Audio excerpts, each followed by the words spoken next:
Chapter 3. Reality's Grip. Dawn broke over the city like a sullen promise, casting weak rays across the peeling walls of Selene's one-room dwelling. She woke with a dull ache in her limbs, the memory of yesterday's escape still raw in her muscles. The night had brought no solace, only fitful dreams darkened by the echo of that policeman's shout and the shimmering illusion she had conjured in front of half the market. Outside, the corridors of her decrepit apartment building filled with the usual clamour of overworked residents shuffling toward menial jobs. Selene pulled her threadbare jacket closer and slipped into the hallway, determined to avoid further scrutiny. She could feel prying eyes behind every door, each neighbour wary of strangers and rumours. The hush that followed her footsteps was more unnerving than any outright accusation. Stepping into the street, she drew in a breath, tainted by smog and the distant sting of disinfectants. Overhead, giant screens mounted on skeletal towers replayed government propaganda. Bright, smiling faces praising the dream control system for keeping the peace. Below those gleaming images sprawled the lower-class district, grimy, cramped, and patrolled by enforcers who viewed everyone as a potential threat.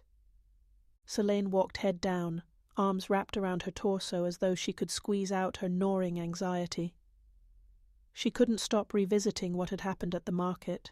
She had conjured that mirage by instinct alone. If the policeman had caught her, she would have disappeared into the same void that swallowed so many rumoured Dreamweavers. She glanced warily at the horizon.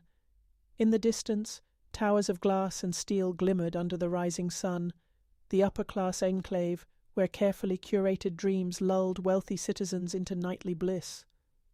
Rumour had it those dreamers woke refreshed, minds cleansed of doubt or fear, no illusions needed, because their entire existence was a gilded stage set by the government.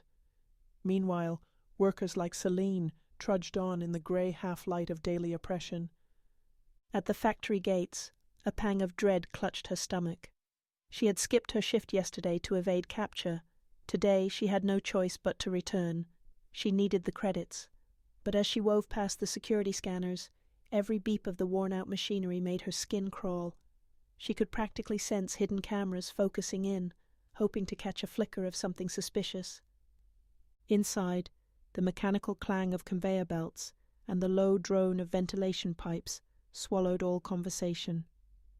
Rows of workers in identical drab uniforms assembled parts for some unknown device that would likely benefit the upper districts. Selene found her station and immersed herself in the mindless repetition of sorting, drilling, and packaging. Eventually a brake bell shrilled. Selene stepped outside to a grimy courtyard walled in by corrugated metal. Workers gathered in small clumps, gulping down watery coffee or sharing scraps of rumour. She stayed at the edges, heart pounding when a nearby conversation drifted to the topic of vanishings.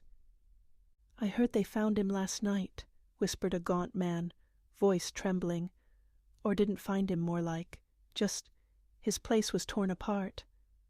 A woman next to him shook her head. "He supposedly had powers, you know. Dream manipulation, no wonder they took him." Selene sucked in a sharp breath and moved away. She wanted no part of such talk, though her pulse throbbed with guilt and fear. That could be me. The shape of the word, Dreamweaver, hung in her mind like a brand. Was she truly one of them? When her shift ended, Selene lingered on the factory's threshold. The day had slid into a bleak, overcast afternoon, and the wind carried the tang of chemical runoff from the nearby industrial canal. She pressed herself against the side gate, scanning the street for enforcers. If the policeman from the market was out here, waiting. A hand closed gently on her shoulder. She whirled to see Sophia, her large eyes flooded with concern. "You shouldn't stand out here like this," Sophia murmured. "Everyone's on edge, including the enforcers. Let's walk together." Selene nodded, her throat dry. They fell into step, words subdued. Sophia's presence was a small comfort, a reminder that she wasn't entirely alone. "I heard more rumors," Sophia whispered after a while, voice barely audible over the distant grind of factory motors. about illusions at the market, about a policeman who chased someone into an alley but never found them. She looked at Selene. Nobody's identified you by name, yet. Selene swallowed hard. I'm trying to be careful, she said. But Sophie, I don't know how to control this. It's like a reflex. Sophia gave her hand a quick squeeze before letting go. Let's get home. People might notice us if we talk out here. Not far from the factory, they passed a jarring scene. 2 enforcers wrestled a man in ragged clothes onto the ground. His face was contorted in terror. By the time Selene realized what was happening, one enforcer delivered a vicious kick, and the man stopped struggling. Citizens skirted the scene or pretended not to see it. That was the rule. You keep your head down, you survive. Selene felt something churn in her gut.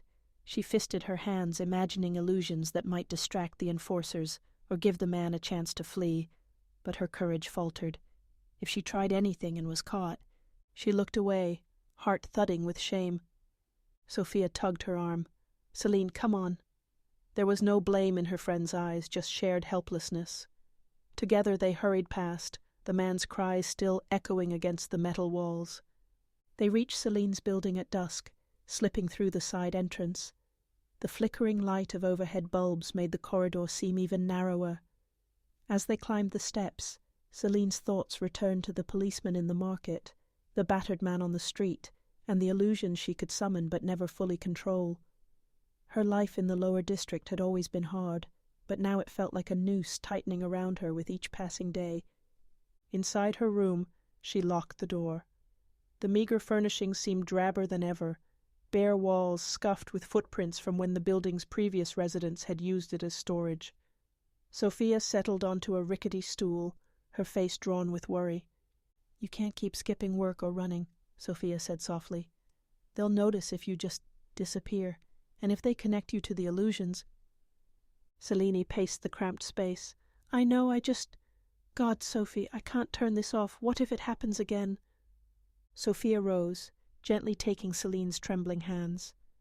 Then you need to find a way to control it, or at least hide it. Her gaze flicked to the door. Start small. Practice alone, maybe.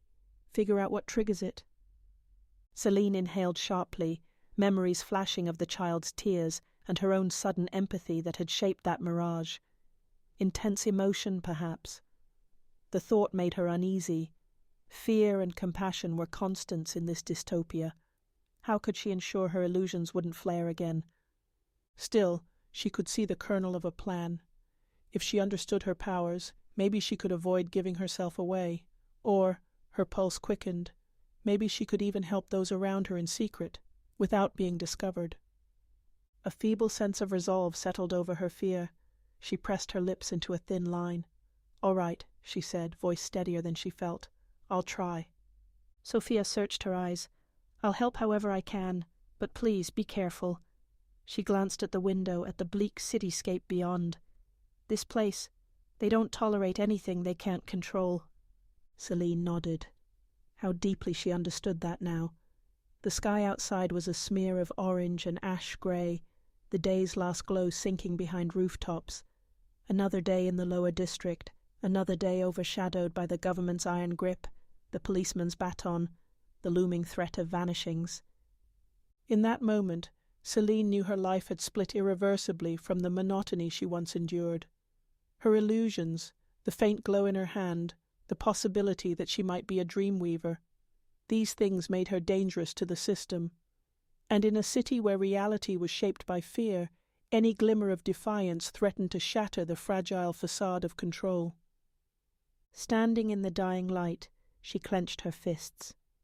If illusions were a kind of weapon, if her dreams could reshape a twisted reality, then perhaps they could also be a lifeline. Her heart pounded at the sheer audacity of the thought, but she held on to it, letting it replace fear with a flicker of determination. Outside, the sirens began their nightly patrol. Inside, Selene leaned her forehead against the cold window pane, eyes on the distant gleaming towers of the elite. She was powerless, a lower-class nobody. Yet something in her had awakened, something the regime didn't want people like her to have. the capacity to dream freely, and for the first time in days, despite the gloom, she felt a faint surge of hope battling her terror. She would endure reality's grip for as long as she had to, because maybe, just maybe, she could learn to bend that reality to protect those she cared about, even if it meant risking everything.